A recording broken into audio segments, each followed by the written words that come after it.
Hi everyone. Cheers. We are about to go to the United Kingdom tomorrow. And I wanted to share a beautiful blueberry granola recipe with you that I know you're gonna love.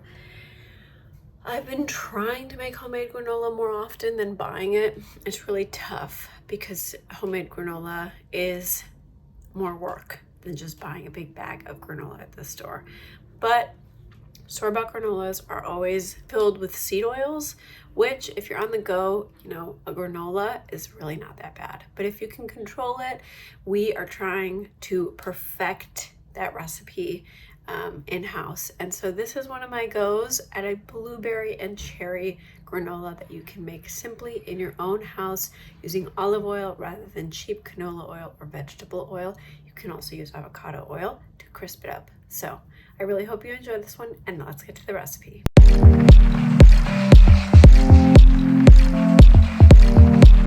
We'll start this recipe by combining our wet ingredients: maple syrup, olive oil, vanilla extract, salt, and non-dairy milk in a medium to small sized bowl. Combine old-fashioned oats, coconut flakes, blueberries, cherries, cashews, and ground flax seeds in a larger bowl. Add your wet ingredients to your dry ingredients and combine until extremely homogeneous. Your mixture will be wet but not soaked. Being soaked is not the purpose of this mixture, and this ratio works for almost all granola recipes all the time. You want equal parts fat with equal parts sweetener, ideally liquid, as it is much simpler this way, and combine with a spatula.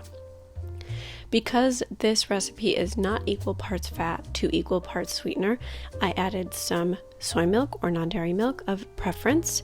You can choose to do just olive oil instead of non-dairy milk if you don't mind the extra oil that will cover your oats.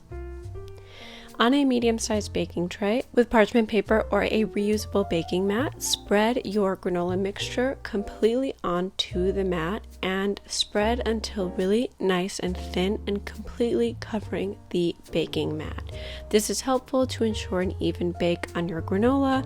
However, the edges do tend to crisp up a little quicker than the center pieces.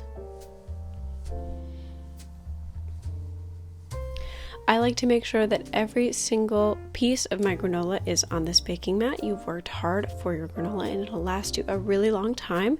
So I ensure that every little thing that I added to my granola is included on this baking mat, and I spread it thinly all the way to those corners.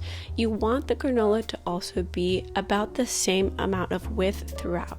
This is an impossible task, but just make sure that there are no areas that are slightly more dense than other parts of your baking mat. Once your baking mat is fully covered with the granola, know that in this recipe, if you want to add cinnamon or cardamom, you are more than welcome to do so. I find that adding maybe some ground cardamom and a bit of lemon juice would actually be really, really nice, but this is really simple, really straightforward. But I want to add those additions here and those recommendations because it does add and enhance the flavor of your granola. So keep that in mind as you go through this recipe, and I will add those adjustments in the description of this video. Once everything is really nice and even, bake at 275 for 45 minutes, flipping the tray at about 20 to 25 minutes so that the granola gets a really nice and even bake. I bake this granola at a lower temperature because I'm using dried fruit and I despise when it gets burnt in the oven. So make sure to have it at a lower temperature than 325, 375. That's too high. It'll burn those blueberries and those dried cherries. The lower and slower, the better. Once your granola is ready to be taken out of the oven, it should be really nice and crumbly. Midway through this recipe, I crumbled up my granola just a little bit to ensure that it crisped up even more in the oven. This is completely optional. You don't have to do this step, but it does help if you like a crispier granola like I do. Once it's totally done, you want it to completely cool at room temperature, about honestly an hour and a half. And once it's ready to go, I store it in a large mason jar where it will sit at room temperature for 5 days. If not, you can keep it in the fridge for about 2 months. If you guys like this recipe, as always, be sure to show the channel some love and subscribe, where I post videos every single Friday and daily shorts.